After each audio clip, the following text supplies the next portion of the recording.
What's the latest? I mean, you had a great comeback from retirement. I know there's the whole Cejudo thing out there. Do you have any idea what your plans are from here? Have they contacted you about another fight, anything like that? I've talked a little bit about another fight, but nothing in concrete. Some guys just got scheduled. Song Yadong just got scheduled against Cody Stamen, who's a guy that I'm, coaching and helping out. So I'm excited for that one, and just kind of looking at options right now. I'm trying to have a discussion with the UFC and see kind of what the plan is. There's a lot of interesting things happening at the weight class, so I'm just kind of in a holding pattern, enjoying a break with the family. Was in Hawaii yesterday, flew in for this, flying back to Hawaii, and then I'll be back home. But you do want to fight again, right? The plan is yeah, most likely. But I mean, I don't have to, but I'd like to. I've been itching to fight, to be honest. At this stage of your career, is it you'll fight as long as they give you names that interest you? You're not just going to fight anyone, right? Yeah, it's either or. It's either, pay me to fight whoever you want, or I'll just fight people that sound interesting to me. And so, I don't know. I want to talk to Dana about it, to be honest.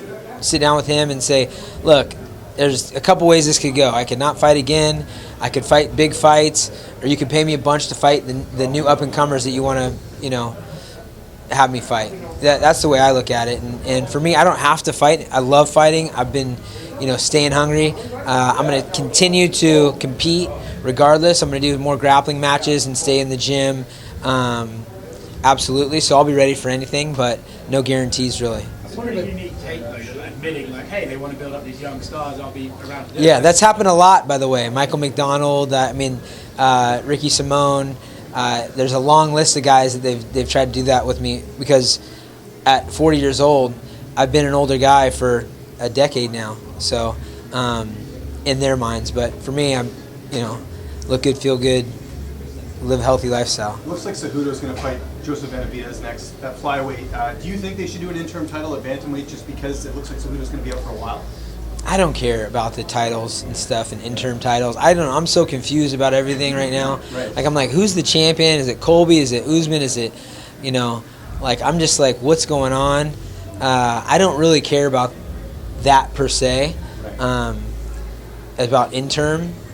But, and I don't know. You never know what's going to happen. They say that, Henry's still out.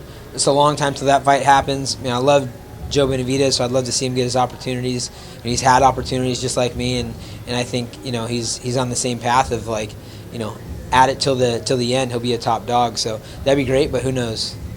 It was mentioned at the Q&A. If someone asked you about the desire, the reason to come back, and you mentioned getting the itch, but how much is the situation at bantamweight a reason? Because it feels wide open. It feels like anyone's game.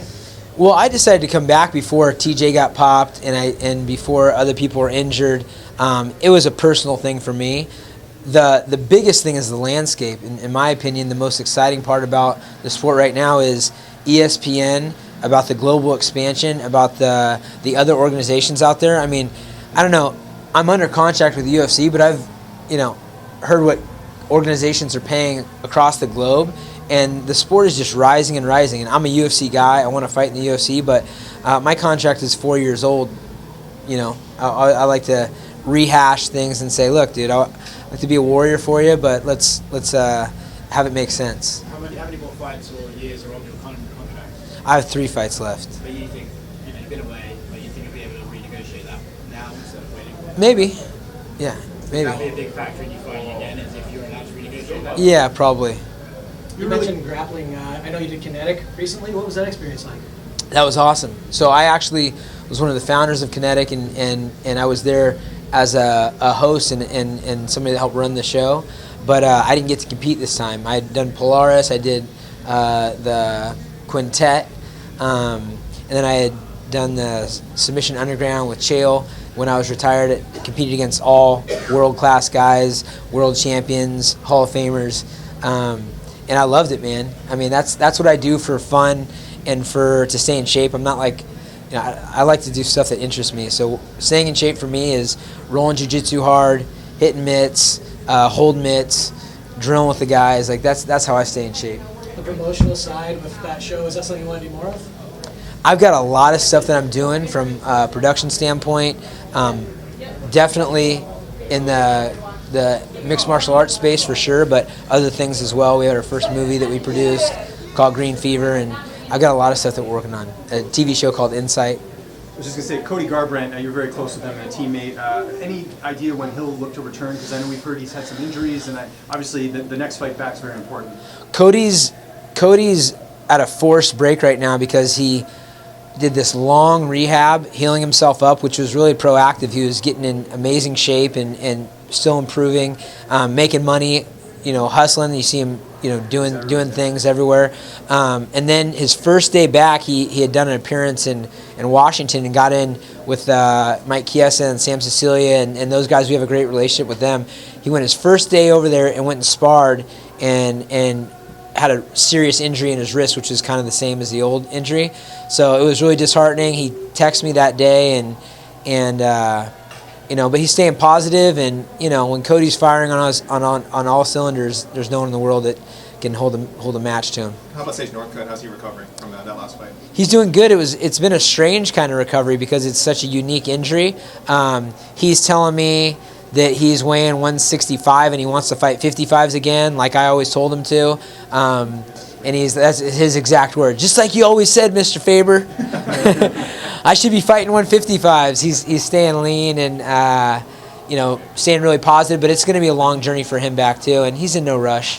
Do you feel like he was kind of done dirty with that opponent selection? Because a lot of people were saying, this guy's too experienced in kickboxing. I don't want to say done dirty. I think just, that's a new organization in my opinion compared to what's going on here.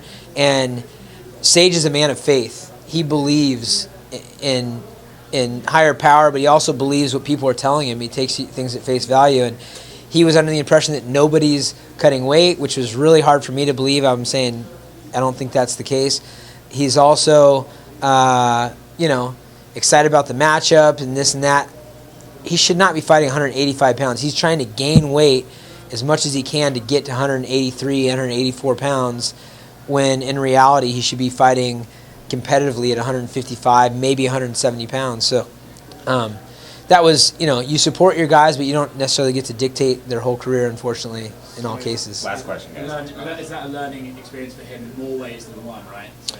Yeah, absolutely. It's a hard lesson, and it's an exciting time for him also. He's got some time off. He's in a good place in his life where he's enjoying other things, and he's such a sweet kid, man. I want to get your reaction on this. You mentioned Peter Yan, not interested in fighting him in the cage, but you'd grapple him in Connecticut. He responded to you. He said, "We can grapple after I put a boxing clinic on Urijah Faber." Just like get your reaction on that. We're doing a boxing match? That's what Peter wants. Yeah, let's do a boxing match, then we'll do a jiu-jitsu match. We'll see how it goes. I box with some tough guys. I mean, I know he's got some boxing pedigree. I've been boxing since I started fighting professionally. That was 2003. So that's 13 years. I can box too. I'm not scared, homie, but let's get your rating up first, and then we'll go from there. I'll do both those though, and he can come train at my gym too. Thanks, guys. Thank you.